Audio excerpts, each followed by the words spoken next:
Molt bones. Avui comencem una sèrie de vídeos on us volem explicar com funciona l'aplicació Fusion Solar per poder veure les dades dels vostres inversors Huawei, com es fa el procés d'alta, com es recupera la contrasenya en cas de tenir algun problema amb ella i ho farem tot aquí amb uns petits vídeos al YouTube on us anirem explicant diferents coses.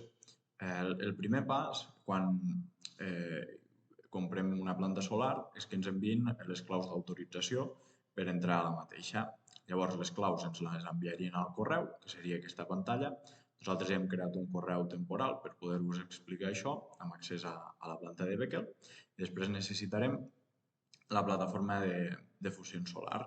També us ficarem el link a baix a la descripció del vídeo i així el podreu tenir més a mà. De totes maneres, ara ho veurem el que faríem al correu.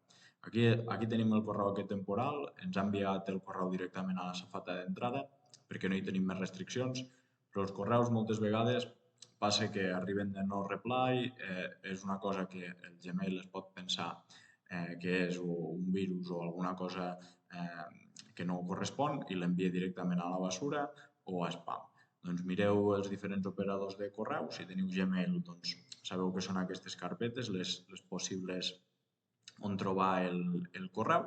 Si teniu Hotmail o Outlook, tenen similars carpetes on destinen el correu que ells automàticament li diuen com a brossa. En aquest cas el tenim aquí a l'entrada, doncs sense més, entrem al correu i veiem aquí tot el que hem de fer. Aquí et diu que Beckel li acaba de donar accés a mail temporal, que és el correu que hem fet per a aquest vídeo, amb aquest password temporal. Doncs agafaríem aquest password i aniríem a la plataforma de Fusió Solar, que veieu que aquí també teniu els links. Aniríem aquí, copiaríem el password i aquest password segur que no és. Copiaríem el password i copiaríem el correu que actuarà com a el nostre usuari. La primera vegada que fem login, com veureu, ens demana introdueix el password vell, old password. El password vell és aquest, el que tenim al correu. Doncs el tornem a copiar i l'enganxem aquí. I després, el password nou, doncs ens inventem qualsevol password que compleixi aquestes característiques que tenim aquí a la dreta, doncs els 8 caràcters, una lletra, un número, etc. I l'introduïm. Aquest ja serà el password definitiu, per tant intentem recordar-nos-en. Ara simplement pel propòsit d'aquest vídeo li podem donar un password facilet, com pot ser placa solar, 1, 2, 3. Placa solar, 1, 2, 3.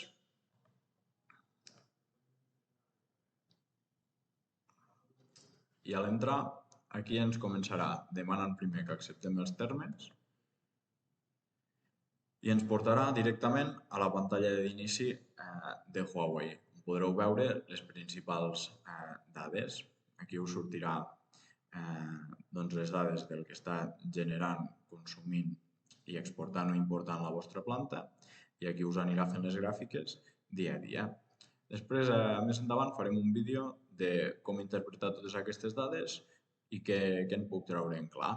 Però per ara ja hem aconseguit obrir el correu inicial, canviar la contrasenya que ens demana la primera vegada que entrem i per acabar, important últim pas de crear un compte. Doncs aquí teniu el menú, hi ha System, hem d'anar a Personal Settings.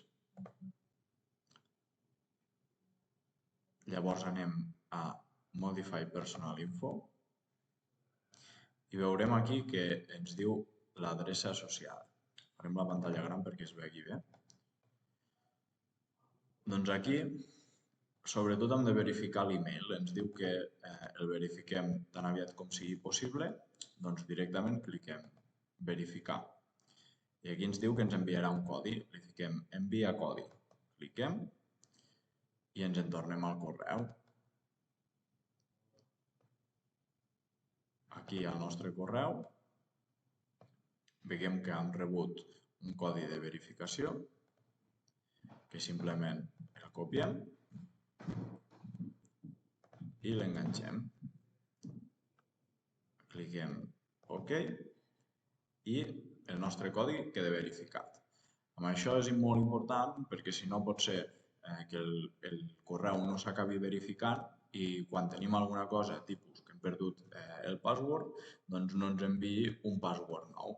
Per tant, molt important, la primera vegada que entrem, a part de veure que podem consultar totes les dades aquí, diguéssim, al nostre panell d'inici, doncs també que fem aquest pas de verificació com us hem ensenyat. I això és tot. Moltes gràcies.